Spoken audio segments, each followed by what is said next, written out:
All right, good morning once again, good evening, good afternoon, depending on where you are located right now. There is no space and time between us. There is only this present moment. We are one. We are now on diary entry number 861.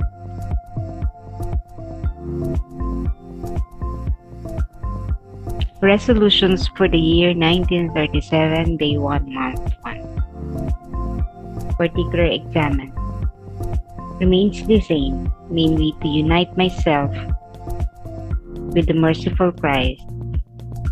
That is, what would Christ do in such and such a case? And in spirit to embrace the whole world, especially Russia and Spain. The general resolutions. Strict observance of silence, interior silence. To see the image of God in every sister. All love of neighbor must flow from this motive. To do the will of God faithfully at every moment of my life, and to live this.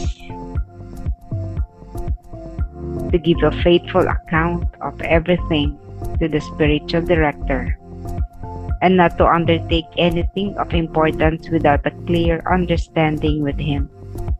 I shall try to clearly lay bare to him the most secret depths of my soul, bearing in mind that I am dealing with God himself, and that his representative is just a human being.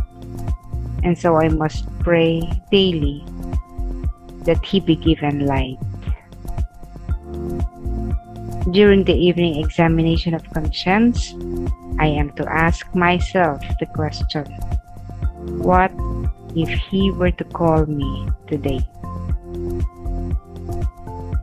Resolution para sa taong 1937, unang araw, unang buwan.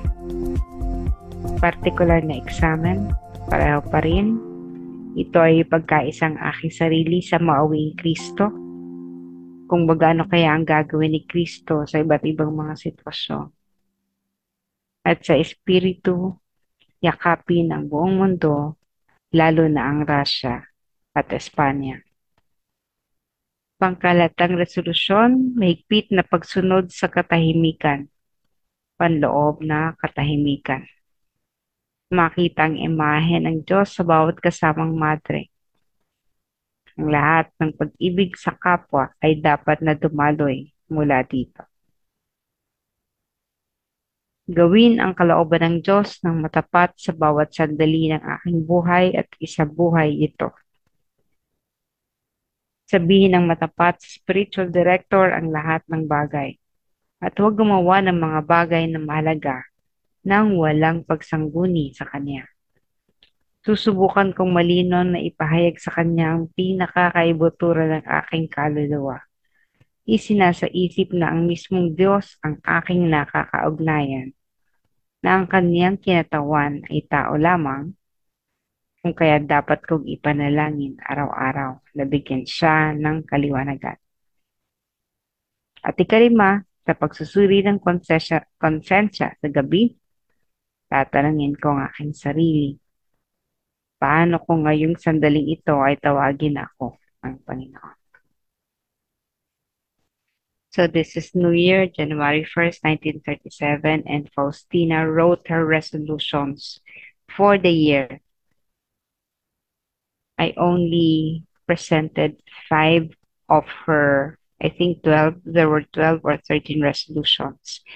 Masyado mahaba, so we'll discuss the rest tomorrow. So, but for now, let's see her resolutions. Titingnan natin yun. Hindi ko alam kung bakit siya nag-resolution ng mga ganito, no? Maybe may mga violation siya sa mga bagay na ito. Or maybe talagang she was giving all these things special attention in her spiritual life for that year 1937. So yung una, mahigpit na pagsunod sa katahimikang panloob. Siguro dahil nga maraming umabagabag sa kanya, Kaya sakit, no? Di man niya aminin sa atin, no? Bagamat sinasabi din niya na her sufferings she is offering her sufferings to the Lord and making it part of the suffering of Christ na naging bahagi na paghihirap ni Kristo. Nagiging siyang kabahagi ng paghihirap ni Kristo. So, meron siyang initial acceptance of these things. Pero, still dahil tao siya na nasasaktan, masakit, painful, nalulungkot, mag-isa lang. May mga uncertainties pa din. And these things are contributing to the internal turbulence. Na merong mga, dahil binabagabag siya, mayroong hindi balanse sa kanyang loob. No? Merong inner or internal turbulence no? Na para siyang inaalog. And so one of our resolutions, that is why maybe, no, that was the reason, kailangan talagang maging, siya, sundin ang katahimikan. Napakalaga ng internal silence sapagkat mas lalo tayong mapapahamak kapag hindi tayo mananahimik. Halimbawa, yung meron tayong mga attacks, no? Inatake tayo, hinihiya tayo, pinaratangan tayo ng mali. Tapos na magdedepensa tayo sa sarili, humahaba lamang. Wala naman nagpapatalo. Kung kaya ikaw na concerned, nahihirapan, ikaw ang dapat na maunang pumutol sa ganoong siklo o cycle. So sa ikalawa,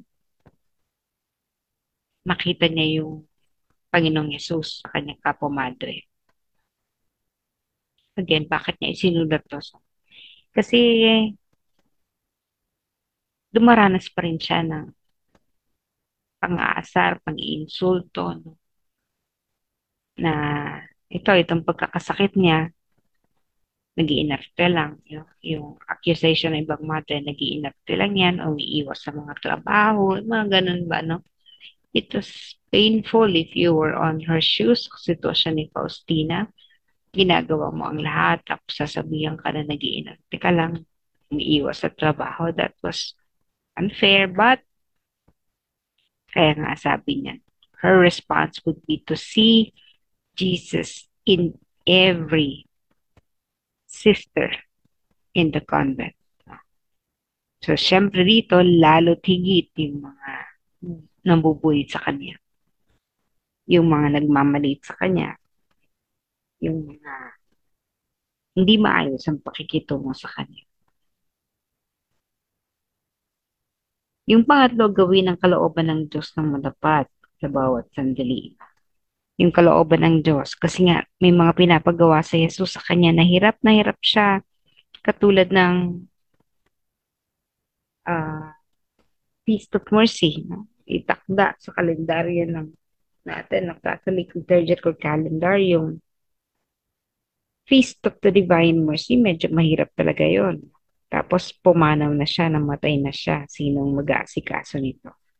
But then, sabi niya, despite all these difficulties, talagang nagsumikap siya para gawin kung ano man ang kalooban ng Diyos. So, yung Feast of Mercy, sa abot na kanya makakaya, ginawa niya, no? Pero yun nga, hindi naman kasi nagtapos ang lahat ng bagay sa kamatayan niya at nagsimula ito pagkatapos ng kanyang kamatayan. Gumamit ang Panginoon ng mga tao na susuporta sa ganong mission ni Faustina. So yun, doing the will of God at all times, no? Hindi lang kapag favorable, but more so kapag ang kalooban ng Panginoon ay taliwas na taliwas sa ating sariling kalooban. Ikaapat, pinakikita niya yung pagmamahal sa kanyang spiritual director. Yung kanyang pagsunod sa kanyang spiritual director. Obedience, no? Alam niya na ang spiritual director ay tao lamang, maaring nagkakamali, no? Pero lagi niya pinapanalangin na kasihan ng liwanag ng Panginoon ang kanyang spiritual director upang ang gawin nito sa kanya ay kung ano man ang makabubuti sa kanyang kaluluwa. That was very important. So if you have a spiritual director, you always pray for your spiritual director. No? Kasi nga, ang mga ito ay mga tao lamang. Kaya kahit yung kalooban ng Diyos, paano magmamanifest sa kanila ay samantalang ang sinusunod naman nila ay mga gusto nila. No? But again, because they are our spiritual directors, we need to be obedient to them. So this is a training of obedience doon sa nakatataas sa'yo. And it was intentionally put yung mga pare na ano, no? Before the spiritual director existed, no? So ilagay yung mga pare na magiging hadlang mismo sa gawain ni Faustina. Kaya isipin niya na pinapagawa sa kanya ni Jesus sa mga bagay-bagay na ito, pero yung mga nakapaligid naman sa kanya ay napakahirap kausapin. But then, sumunod siya sa kalooban ng Diyos hanggang sa bigyan siya ng spiritual director. No? The long wait was over, binigay na sa kanya, pinakilala na sa kanya ng formal, no? Kasi nakita lang na ang kanya spiritual director sa isang pangitain, sa isang vision. No? Kaya, despite all being human, marami siya siguro napapansin kay Father Michael na makakaiba, no? But then, ang sabi niya, mahalaga yung pagsunod. Kung may mga bagay na importante, kailangan sabihin ito sa kanya spiritual director sapagkat ah kahit siya ni si Faustina, she does not rely on her own strength or thoughts, no, kung anong tingin tama, hindi siya nagre-rely doon.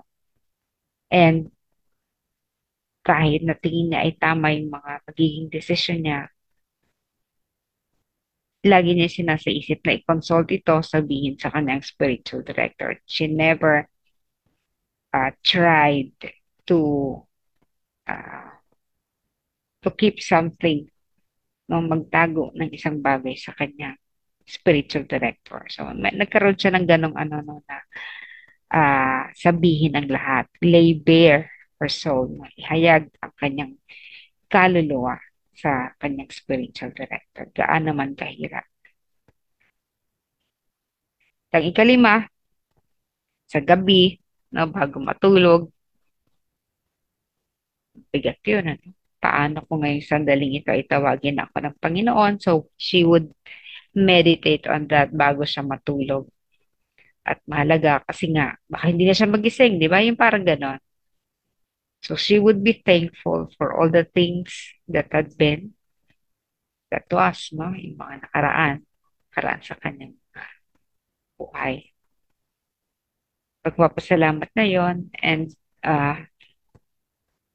yun nga, pag inisip mo na wala nang bukas, kaya napakahalaga na before going to bed, malinis ang konsensya na kapag nakahingi ng paumanhin sa Panginoon at kung mayroong mga nasaktan, naihingi ng kapatawaran. So, yung being clean every night, napakahalaga. Kasi nga, any moment, pwedeng kuhanin ni Lord, baka marumi ang katauhan. Maraming kasalanan na nagawa, makamatayan ba yung ganoon. So, isa yan sa kanyang resolution. So, we'll continue with discussing her resolutions for the rest of her resolutions for 1937 tomorrow.